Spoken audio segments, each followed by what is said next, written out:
Priorities of life. Hello, welcome to Reena हैना channel. हम सब अपनी ज़िंदगी में बहुत बिजी हैं। हमारे पास टाइम नहीं है किसी से मिलने का, किसी के पास बैठने का। कोई बताएगा मुझे, किसी के पास 24 घंटे से ज़्यादा एक दिन में टाइम है क्या?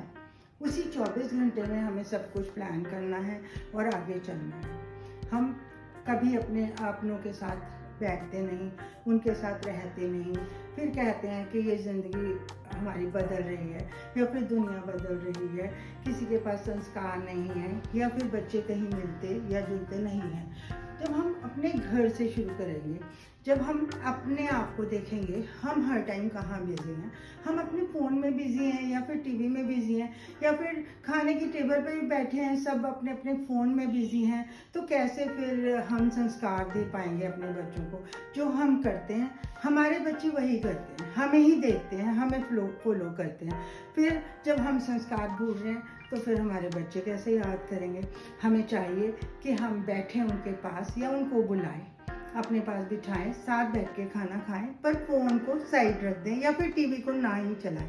एक दूसरे से बातें करें, एक दूसरे के बारे में पता करें कि वो क्या चाहते हैं या फिर वो कैसे आगे निकल रहे हैं या फिर वो अपनी ज़िंदगी में क्या कर रहे हैं। कहीं वो बिज़ी तो नहीं, कहीं वो प्रॉब्लम्स में तो नहीं। अगर जो वो प्रॉब्लम्स में हैं, अगर जो आपसे बातें करेंगे, उनको इतना कॉन्फिडेंस होगा कि आपके पास बैठ के बातें करें या फिर घर वालों को बताएं, तो वो अपनी ज़िंदगी की प्रॉब्लम्स को भी सोल्व कर जाएंगे। हमें चाहिए कि हम संस्कार बढ़ाएं, अपने घर पे बच्चों को बताएं कि जो भी हमारे एल्डर लोग हैं, जो हमारे बड़े हैं, दादा दादी हैं या कोई भी, उनका ख्याल रखें, उनको देखें, उनके पास बैठे या कभी गेम खेलें, कभी उनके पास बैठ के चाय या कुछ भी शेयर करके पिएं और उनको टाइम दें। तो उससे क्या होगा कि उनकी भी लाइफ की मीनिंग्स निकलेंगी, उनको भी लगेगा कि नहीं, हम घर में मौजूद हैं तो सब लोग हमें भी प्रायोरिटीज़ दे रहे हैं।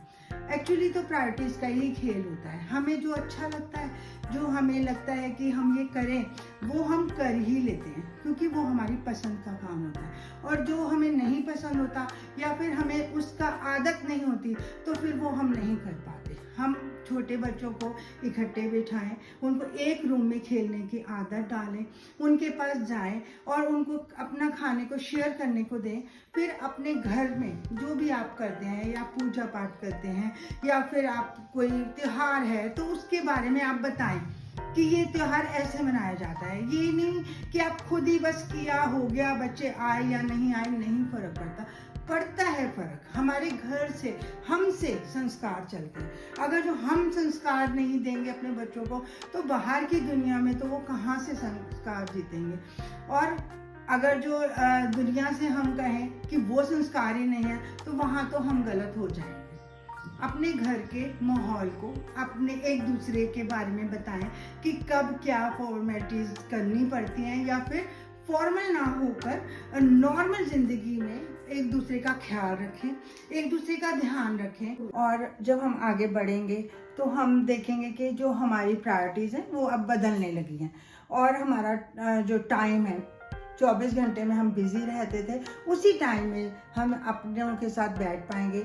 उससे क्या होगा, हमारी चिंताएं ख़त्म हो जाएंगी, हमारी प्रॉब्लम्स कम होने लगेंगी, हम अपनी प्रॉब्लम के सलूशन अपने घर में निकालने लगेंगे और हमें बाहर कहीं नहीं ढूंढना पड़ेगा कि कौन मेरी बात सुनेगा। इवन हमारे बच्चे भी इसी तरह से हम में इन्वॉल्व होंगे और कॉन्फिडेंस के साथ अपने घर के संस्कारों के साथ और अपनों के साथ मिलजुल कर बैठेंगे। आज के लिए बस इतना ही। Thank you.